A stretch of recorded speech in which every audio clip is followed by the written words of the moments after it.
Hi guys, my name is Whisperx and welcome to a new video. I had a fun idea. There's this Twitter post that's going around DBD Twitter, pretty hot. It has 908 quote retweets. So I had a shiver. And it's asking for people's DBD hot takes that'll get, you know, everybody mad at them, so to speak. So I wanted to go through because I've already seen a couple that I like agree and disagree with. Just talk about a few. I always love initiating discussion about things that we may or may not disagree with, you know, between each other. So let's get into it. There was nothing wrong with old Dead Hard and Ruin. So I may agree with Ruin. So if we're talking about the original Ruin with the great skill checks being the only way to progress the gen, I could see why they changed that for newer players. But then when they changed it to its original regression of 200%, I thought that was fine. I think that could have stayed. Old Dead Hard though, that's a really hot one already. I don't miss old Dead Hard, but I also don't think it needed nerfed again when it got nerfed, you know, like a week or two ago. So that's hard. Like, what do you guys think about Dead Hard?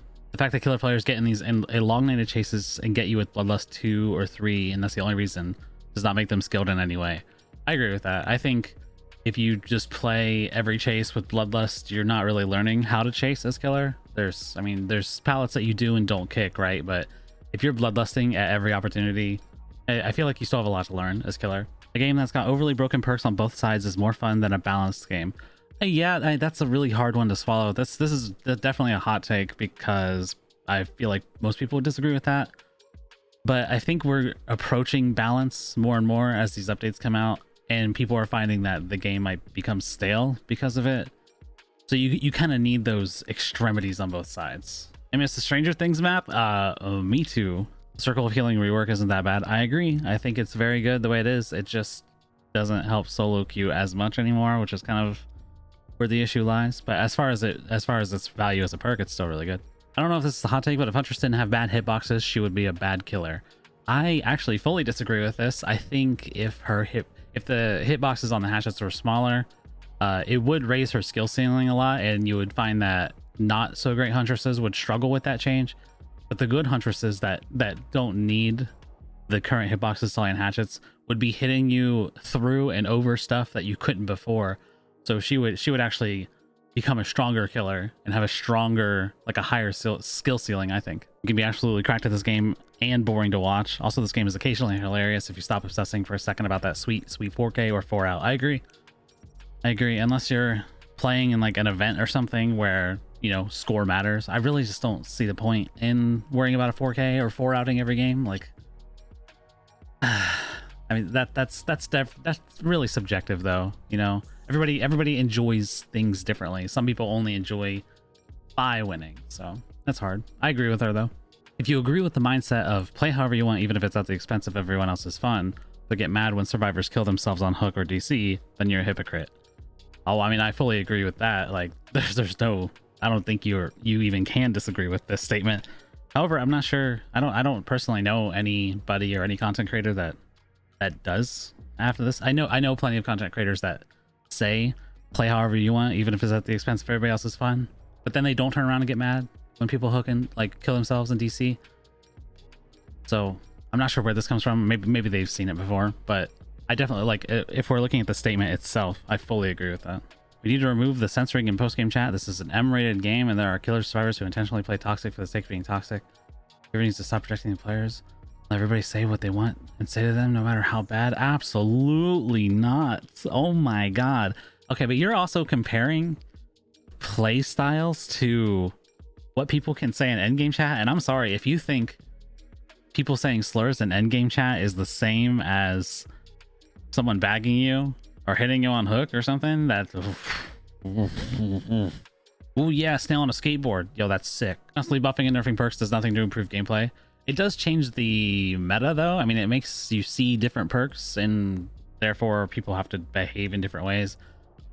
But if they're talking about like it's not fixing issues, like the core issues with the game, you know, where people are still like, there still needs to be something to do with camping and tunneling, I think that's what the majority of the community thinks.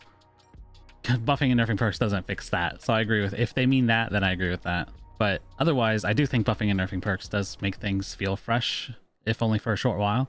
Just because somebody does something that you don't like doesn't mean they're toxic. Also, the term toxic is so overused that doesn't even mean anything.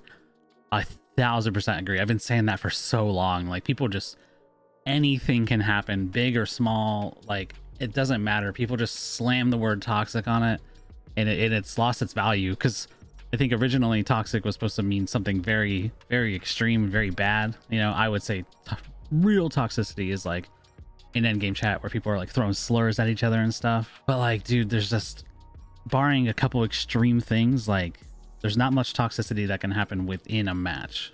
So I 1000% agree here. Give Pyramid Head his cake back. True. These kinds of posts and DBD itself bring out the worst of people. I don't think we should blame the game at all, but these kinds of posts do have like an interesting dynamic to it, where I'm sure OP, Grave, DBD just meant to have some fun, right? But people then quote retweet them and say their hot takes, like they should, like they were asked to, and it's a certain kind of person that replies to it and becomes really nasty. And that's, I think the issue is with those people, not the posts and DBD itself. It is a shame that DBD Twitter does react like that. It's really sad. You do need a skill to play Trickster. Oh, 1000%. I feel like I'm an okay Huntress, and then I switch to Trickster, who's another ranged killer, and I am so freaking bad at him. If you need a good Trickster player to watch, go watch Worst Dwight. DBD isn't fun, and we are all too attached to the game to leave it. That's like the most subjective one so far. I feel like if you're not having fun, you're not having fun, and you can't really put that on other people. Survivor mains and killer mains are just as bad as each other. It's not a case of who is worse. They are literally all insufferable. This is very colorful compared to how I would say it, but I agree with what they mean, where it's the people that strongly, like, are very much vocally Survivor mains in just the same way as killer mains, that they all tend to have like the most one-sided takes, and they often are also the people that you see on DBD Twitter that are acting like really bad. I'm sorry, definitely not all of them, but I think if more people just played both roles and just tried to view the game as a whole and wanted the healthiest things for the game, it wouldn't be so bad. Streamers have open lobbies because they know their audience equals bots, so they'll get extremely low MMR killers. Okay, I'm gonna take the perspective that Crow is joking, because I know Crow a little. I like Crow. I definitely think he's joking, because otherwise this would be very, very insulting.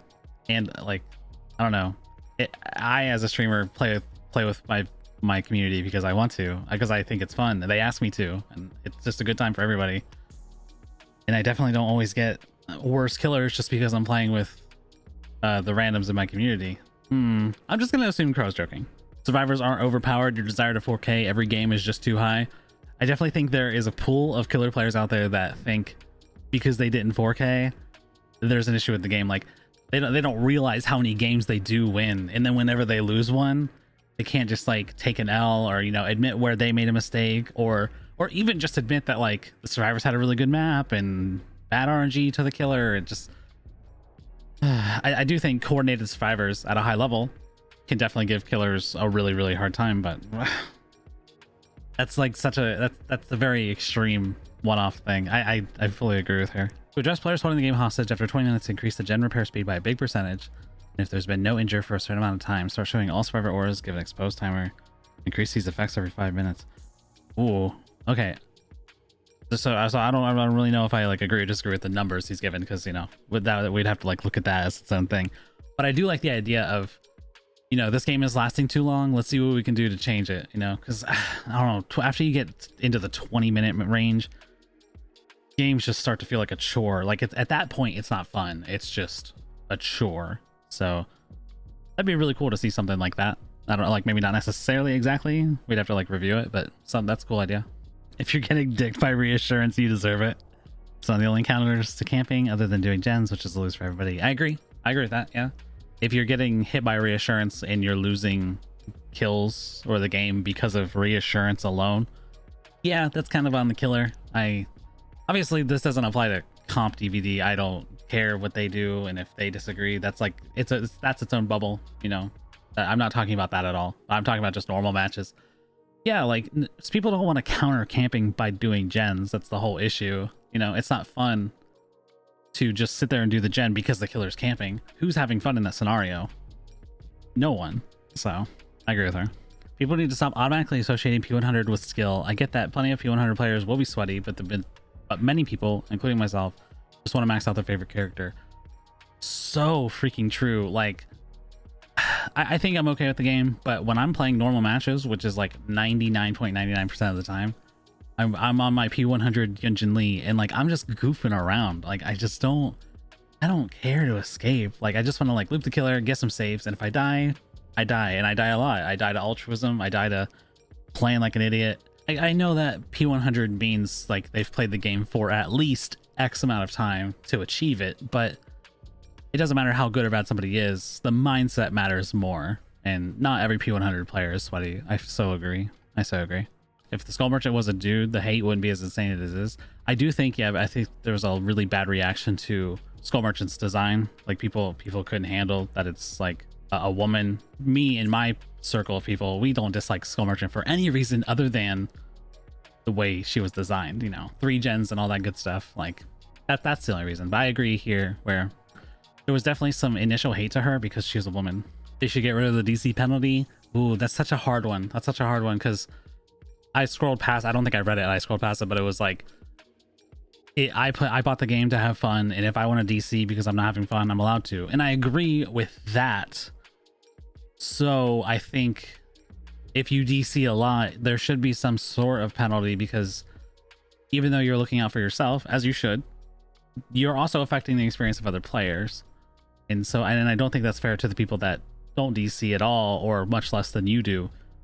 So I don't think the DC penalty should ever go away, but maybe perhaps it could be revisited.